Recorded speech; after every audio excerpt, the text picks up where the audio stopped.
Comment devenir une pépite dans le monde des startups qui est quand même déjà bien encombré? Bonjour Marouane El Fites. Bonjour. Vous êtes responsable des programmes Startup à Station F, le plus grand campus Startup d'Europe. Alors devenir une pépite, j'imagine que c'est le rêve de beaucoup de jeunes et d'étudiants en France. Comment est-ce que vous percevez ce rapport à l'entrepreneuriat dès l'adolescence et la nouvelle génération qui arrive dans la vie active? C'est un très bon point, surtout qu'il y a cette image d'Épinal de la part du grand public. Quand on pense à l'écosystème startup, on pense à un certain profil d'entrepreneur qui serait un jeune ou une jeune qui aurait quitté ses études à l'image d'un Zuckerberg ou d'un Bill Gates. C'est un peu plus compliqué dans les faits et nous, on adore faire des petites études sur nos populations qu'on a à Station F. Et on voit par exemple l'âge moyen, il est entre 30 et 31 ans. Donc la plupart des entrepreneurs qu'on a ont déjà eu une expérience professionnelle. 70% d'entre eux sont entrepreneurs pour la première fois, donc ils n'ont même pas commencé à 23 ans ou avant. 30% d'entre eux sont parents. Donc il y a déjà cette image où finalement on a très peu d'entrepreneurs qui ont 22, 23 ans sur le campus. Et comment on l'explique ça? C'est qu'on n'a pas beaucoup de programmes à leur attention ou c'est difficile de se lancer? Il y a différentes choses. Alors, ce qui est intéressant, ce qui va dans votre sens, c'est qu'effectivement, il y a beaucoup de jeunes aujourd'hui qui veulent se lancer. Il y a différentes enquêtes qui sont à chaque fois menées lors de différents salons, notamment, ou de la part de l'étudiant. On voit qu'un étudiant sur deux souhaite être entrepreneur et il y a ensuite un écart entre leurs aspirations et puis leur capacité à exécuter. Et puis on voit aussi une population qui est surreprésentée aujourd'hui, une population étudiante qui est surreprésentée aujourd'hui dans l'écosystème startup. Ce sont ceux qui sont issus du monde des grandes écoles. Il y a pas mal d'études là encore qui sont menées et si on suit à la conférence des grandes écoles qui a notamment analysé les startups qui ont participé à différentes éditions du CES, on voit qu'à peu près 3/4 des startups viennent du monde des grandes écoles. Donc ça, c'est un vrai point. Donc il faut faire un travail auprès des universitaires. Exactement, et nous, depuis le premier jour, on s'est dit qu'il fallait qu'on arrive à représenter ce monde-là. On a beaucoup de programmes issus de grandes écoles, mais on n'a pas que ça, on a aussi un programme qui accueille des profils assez particuliers qu'on appelle des profils d'étudiants entrepreneurs. Alors ce statut est... C'est un statut? C'est un statut. D'accord. Effectivement, c'est un statut qui a été instauré en 2014, qui donne droit à différents avantages. Alors déjà, pour être éligible, il faut avoir moins de 28 ans. C'est l'âge limite pour bénéficier du statut social d'étudiant. Il faut avoir un bac ou une équivalence en termes de niveau. Et ensuite, on peut candidater à ce statut qui va vous donner différents avantages. Déjà, il va rendre crédible votre projet entrepreneurial. Il va permettre d'aménager votre cursus universitaire, notamment pour obtenir certains diplômes. Par exemple, il faut parfois faire certains stages. Votre projet entrepreneurial peut se substituer à certaines obligations liées au diplôme. Et puis, vous allez pouvoir bénéficier d'un réseau qui s'appelle le réseau Pépite. Oui. Alors, Pépite, c'est un bel acronyme à la française, comme on les aime. C'est Pépite pour pôle étudiant pour l'entrepreneuriat, le transfert et l'innovation.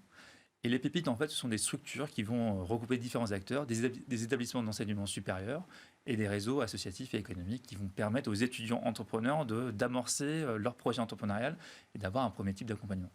Et donc, quand on rentre dans ce réseau de pépites, on peut accéder au programme Pépites de Station F, j'imagine. Alors oui, alors pas que, parce qu'effectivement, les pépites, il y a à peu près une trentaine de structures sur l'ensemble du territoire français, donc métropole et autres. Et le programme qu'on a la chance d'avoir à Station F, qui s'appelle le programme Pépite Starter, il est ouvert finalement à ceux qui sont dans les 8 pépites d'Île-de-France. Donc c'est un programme Île-de-France. D'accord. Et par exemple, dans les pépites qu'on va avoir, on va avoir l'Université Paris-Est, on va avoir l'Université Paris Sciences Lettres, donc PSL, où derrière vous allez avoir Dauphine, l'École nationale des chartes, l'École nationale de chimie, et j'en passe. Donc énormément de structures universitaires avec pas mal d'acronymes derrière, mais en tout cas qui permettent d'élargir le champ de prospection. Donc ce programme, vous allez nous le détailler un petit peu plus. On y trouve donc des projets qui sont vraiment au tout départ. Quel est le niveau de maturité? C'est l'un des programmes où vous avez le niveau de maturité le plus jeune à Station F. Vous avez le Fighters Programme, vous avez ce programme Pépite.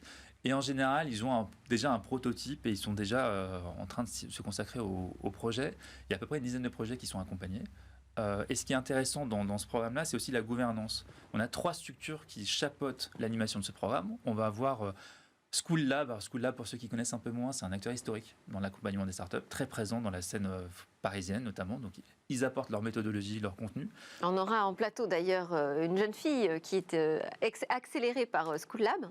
Et on a aussi la région Île-de-France qui cofinance le programme. Et ensuite, les structures des pépites qui viennent aussi apporter leur aide, notamment dans la sélection des projets. Et donc, c'est un programme qui dure 6 mois. Il dure 6 mois. Qu'est-ce qui se passe pendant ces 6 mois? Alors 6 mois, avec chaque mois un focus sur une thématique. Notamment, on commence au départ du programme sur l'observation, valider son idée, méthodologie de benchmark, méthodologie d'interview d'utilisateurs potentiels pour sa solution. On va avoir des mois centrés autour du prototypage, comment je commence à penser mon produit, utiliser certains outils de no-code par exemple, et pouvoir construire sa roadmap produit. Puis un mois autour de la vente, de la communication, du financement, comment faire son business plan.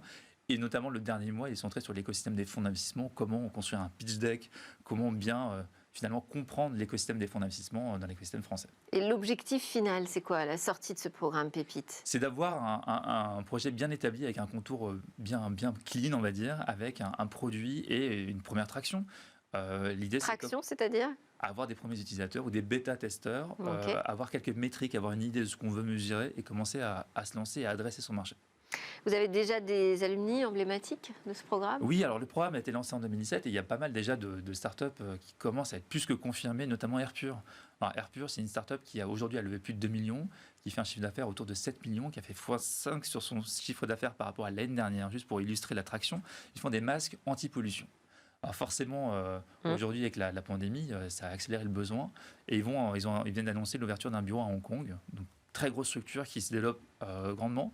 On a aussi notamment Investor, qui est un SaaS qui a levé plus de 600 000 € qui permet de gérer les feedbacks de ses utilisateurs et de construire une roadmap produit en conséquence. Et puis des projets qui sont encore en construction, dont on attend pas mal de choses, notamment une startup qui s'appelle le Pas Pondu. Qu'est-ce que c'est, ça? Pas Pondu, comme son nom l'indique, c'est vous permettre d'accéder à des œufs qui ne sont pas des œufs, donc qui va apporter les mêmes propriétés que des œufs naturels et qui va permettre à chacun de pouvoir consommer des œufs. Il y a pas mal de personnes finalement qui... Totalement vegan? Totalement vegan. Il y a pas mal de personnes qui ne peuvent pas les consommer pour différentes raisons et c'est une manière aujourd'hui d'y accéder, fondée par deux ingénieurs en biologie, Philippine et Chériline, qui sont derrière ce projet. On trouve vraiment toutes sortes de spécialités. Est-ce qu'il va y avoir des changements, des améliorations, des modifications du programme cette année en 2021 ou l'année suivante? Est-ce que vous avez prévu des choses sur les pépites? Ils sont en cours de recrutement, donc c'est le moment de postuler. Ok. Et ce qui est génial avec ce programme, c'est qu'il inonde ensuite les autres. Il s'agit de projets très jeunes lorsqu'ils arrivent. Ils se structurent et ensuite ils arrivent à aller dans d'autres programmes de Station F pour aller encore plus loin. Donc là-dessus, pas mal de choses à encore attendre. Bon, mais ces programmes, on continue à les découvrir avec vous, Marouane El Fites, les mercredis. Merci beaucoup. C'est l'heure de notre talk. On reste avec les jeunes start-upers qui ont envie de numériser les services publics. On va voir pourquoi.